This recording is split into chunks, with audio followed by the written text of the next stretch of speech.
अस्सलाम वालेकुम व्यूवर्स, आज के इस वीडियो में हम बात करेंगे ड्रामा सीरियल अर्तुगरुल के एपिसोड नंबर 41 के बारे में। व्यूवर्स, जैसा कि आपने पिछली किस्त में देखा, अल-अजीज हलीमा को शिकार सराय लेकर जा रहा होता है। अल-अजीज साथ ही साथ अर्तुगरुल को पकड़ने की मंसूबाबंदी भी बना लेता है, क्योंकि उसे इस बात का इल्म होता है कि अर्तुगरुल हलीमा को छुड़वाने जरूर आएगा और वो मुकम्मल मंसूबाबंदी के तहत अर्तुगरुल को पकड़ लेता है। जब अल-अजीज को बताया जाता है कि अर्तुगरुल को पकड़ लिया गया है, तो अल-अजीज हलीमा से कहता है कि अब देखते हैं कि कौन हक पर है। इस बेवकूफ ने तुम्हें और मेरी बहन को इश्क के जाल में फंसाया, बल्कि उसने आया जान तक को फ्रेम में डाला। लेकिन अब सब कुछ खत्म हलीमा सुल्तान, अर्तुगरुल को हमने पकड़ लिया है और चंद लम्हों में वो यहाँ होगा। हलीमा ये सुनते ही काफी हैरान हो जाती है और इसी दौरान कुछ सिपाही अर्तुगरुल को पकड़ कर ले आते हैं। हलीमा अल-अजीज से कहती है कि खुदारा ऐसा मत करें, अगर अर्तुगरुल को कुछ हो गया तो ये आपके लिए और मुल्क के लिए अच्छा नहीं होगा।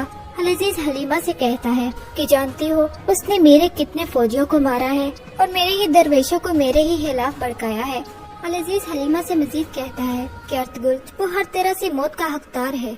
हलीमा अल-अजीज से कहती है कि नहीं, अर्तुगरुल को मत मारे। अल-अजीज हलीमा से कहता है कि जो दर्द तुमने मुझे दिया है वो इन सब से बढ़कर था। हलीमा सुल्तान, अब तुम मरते दम तक मेरी नाम नहाद बीवी बनकर मेरे सामने गिड़गिड़ाती रहोगी और तुम्हारी जिंदगी का हर दिन तुम्हारे गुनाहों का कफारा अदा करते हुए गुजरेगा। उसके बाद अल-अजीज अपनी बग्घी से बाहर निकलता है और अर्तुगरुल की जानिब बढ़ता है और वो अर्तुगरुल से कहता है कि खुदा हाफिज अर्तुगरुल, और अर्तुगरुल को एक दरख्त के साथ बांध दिया जाता है। अल-अजीज अर्तुगरुल से कहता है कि मुझे सिर्फ और सिर्फ सच सुनना है, मुझे बताओ तुम किसके लिए और कौन सा काम कर रहे हो। अर्तुगरुल अल-अजीज से कहता है कि हम अल्लाह के सिवा किसी के लिए काम नहीं करते। अर्तुगरुल अल-अजीज से मजीद कहता है कि जिस शख्स ने आपका साथ दिया या तो वो मारा गया या जिंदान में डाल दिया गया। आगे से अल-अजीज अर्तुगरुल से कहता है कि हो सकता है कि आज तुम्हारी मौत का दिन न हो। अगर तुम मुझे और हलीमा को सलेबियों के किए गए सब काम बता दो तो तुम्हारी जान बख्श दूंगा मैं। अपने कबीले को लेकर मेरी सल्तनत से बहुत दूर ले जाना तुम, लेकिन मैं सिर्फ ये चाहता हूँ कि तुम मुझे सच बताओ। अल-अजीज अर्तुगरुल से मजीद कहता है कि अगर तुम्हें खुद पर तरस नहीं आता तो इस लड़की पर तरस खाओ। ये एक अय्यूबी मलका हो सकती थी, लेकिन अब मेरे जिंदान में हमेशा के लिए सड़ेगी। और वो अर्तुगरुल को बहुत बुरा भला कहता है।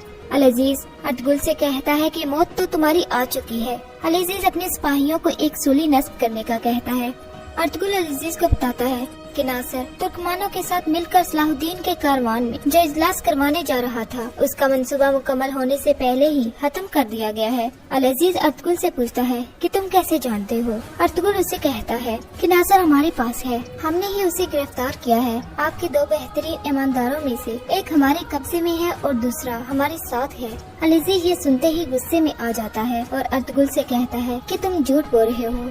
अर्तुगरुल अल-अजीज को बताता है तो फिर आप हमारे पड़ाव चलें, वहाँ पर अपनी आंखों से देखकर आपकी आंखें खुल जाएंगी। अल-अजीज अपने सिपाहियों को हुक्म देता है कि अर्तुगरुल को सूली के साथ बांध दिया जाए। हलीमा ये सारा मंजर अपनी आंखों से देख रही होती है और वो अर्तुगरुल के लिए दुआ करती है। अल-अजीज हलीमा के पास आता है और हलीमा से कहता है कि आप भी अपनी जिद पर अड़ी रहोगी हलीमा, अभी भी तुम्हें